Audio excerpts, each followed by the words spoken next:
एक बड़े शहर में शिवम, श्रेया और गौरी तीनों दोस्त एक ही ऑफिस में काम करते हैं।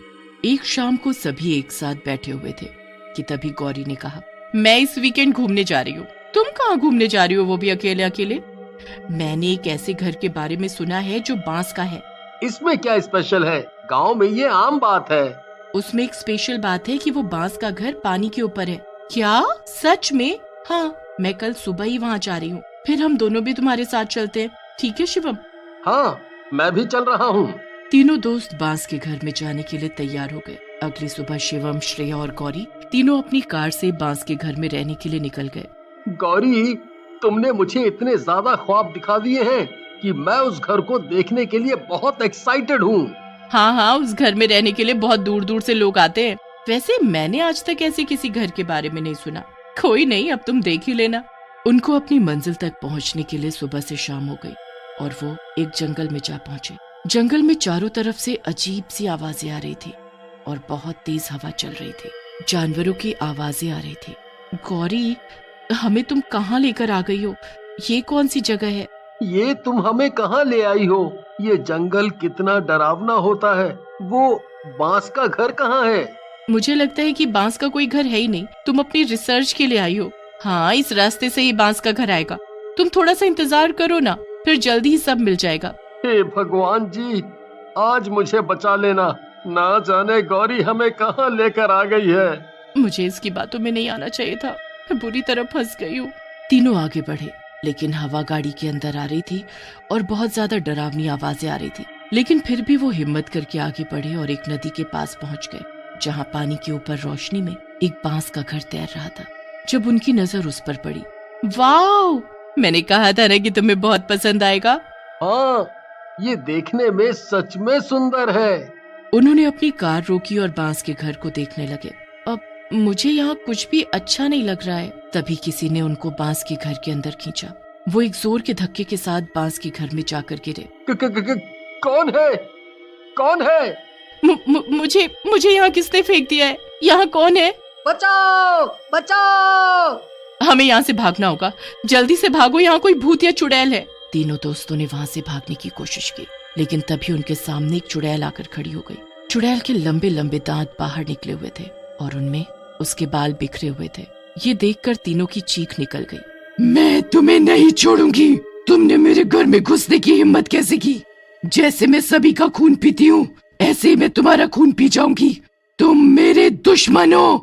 हमें जाने दीजिए, हम सिर्फ बांस का घर देखने आए थे। लेकिन आप कौन है, हम नहीं जानते। ये घर मेरा है। मैंने अपने इस घर को बहुत मेहनत से बनाया है। मैं अपने बांस के भूतिया घर में किसी को नहीं आने दूंगी। हमसे गलती हो गई, हमें जाने दीजिए। हम आपके घर में रहने नहीं आए हैं। तीनों ने मिलकर चुड़ैल से बचने की कोशिश की और उसे समझाने की कोशिश की, लेकिन चुड़ैल बहुत क्रोधित थी, इसलिए उसने तीनों को हवा में उठा कर इधर उधर पटक दिया। तीनों घायल हो गए। तभी गौरी ने अपने पॉकेट से एक ताबीज निकाला और फिर चुड़ैल के सामने कर दिया, जिसके बाद चुड़ैल शांत हो गई। वो अब उनकी तरफ नहीं बढ़ पा रही थी। ये ताबीज अंदर रख लो। हमें यहाँ से जाने दो, वरना तुम भी जानती हो कि ये ताबीज तुम्हें जलाकर राख कर देगा।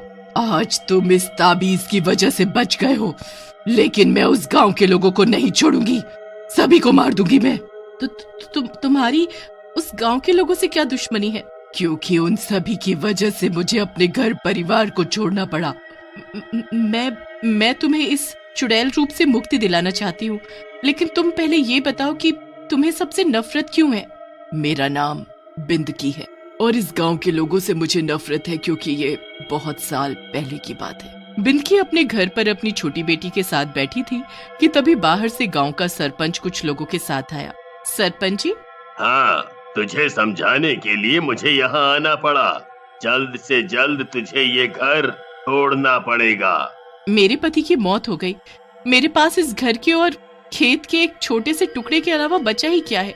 अब तेरे पास ये टुकड़ा भी नहीं है, क्योंकि अब ये हमारा हो चुका है। हमें तेरी इस गांव में कोई जरूरत नहीं है। मुझ पर रहम कीजिए। मुझे अपना घर छोड़कर कहीं नहीं जाना, और मैं अबला माँ इस छोटी सी बच्ची के साथ कहाँ जाऊंगी? तुझे ये घर, गांव, खेत सब छोड़ना पड़ेगा, और अगर यहाँ से नहीं गई तो तुझे तेरी बेटी और अपने प्राणों को भी छोड़ना पड़ेगा। आप सब कैसी बातें कर रहे हैं? मेरा छोटा सा घर और जमीन हड़पने के लिए आप सभी मुझ पर अन्याय कर रहे हो। मुझे अपने घर में चैन से रहने दो। ठीक है, बहुत हो गया। चुपचाप यहाँ से निकलो, वरना मेरे साथ जो भी आदमी है वो तुम्हें अभी निकाल देंगे और तुम्हारा घर भी गिरा देंगे। अगर आप ऐसा चाहते हो तो ठीक है, लेकिन मैं यहाँ से कहीं भी नहीं जाऊंगी। आप जो कर सकते हो कर लीजिए। सरपंच को बहुत गुस्सा आ गया। उसने अपने साथ आए सभी व्यक्तियों को बिंदकी का घर गिराने को कहा। गांव के सभी लोगों ने मिलकर बिंदकी का घर गिरा दिया और बिंदकी उसी घर में मर गई। उसकी छोटी बेटी भी उसी घर में तड़प तड़प कर मर गई। सरपंच ने उस जगह को अपना बना लिया, लेकिन बिंदकी की आत्मा चुड़ैल बनकर आज भी वहां घूम रही है और सभी से अपना बदला ले रही है। अब बताओ, मुझे इन सभी से अपना बदला लेना चाहिए या नहीं? आपने अब तक इतने सारे गांव वालों को मार दिया है। आपका बदला पूरा हो चुका है। आपको इन सभी को माफ कर देना चाहिए। नहीं नहीं, मैं इस गांव के सभी लोगों को मार दूंगी। मैं किसी को भी जिंदा नहीं छोड़ूंगी। मुझे सबसे नफरत है। तीनों ने मिलकर चुड़ैल की आत्मा को शांत करने की बहुत कोशिश की, लेकिन चुड़ैल बदला लेने की बात पर अडिग रही, जिसके बाद गौरी ने अपने हाथ से ताबीज चुड़ैल पर डाल दिया। चुड़ैल में आग लग गई और वो हमेशा हमेशा के लिए वहां से गायब हो गई। ओह, अब इससे जान छूटी है। मेरी जान निकल चुकी थी। मैं इतना डर गया था। तुम पहले से ही सब कुछ लेकर घूम रहे थे, हाँ? मैं ऑफिस के साथ साथ पैरानॉर्मल एक्टिविटीज पर रिसर्च भी करती हूँ। मुझे इस गांव के बारे में पता चला था, इसलिए मैं यहाँ निकल आई। सभी गांव वालों ने भी गौरी को धन्यवाद दिया। फिर गौरी अपने दोनों दोस्तों के साथ वापस शहर लौट गई और वो गांव चुड़ैल के जाने के बाद फिर से खुशहाल हो गया।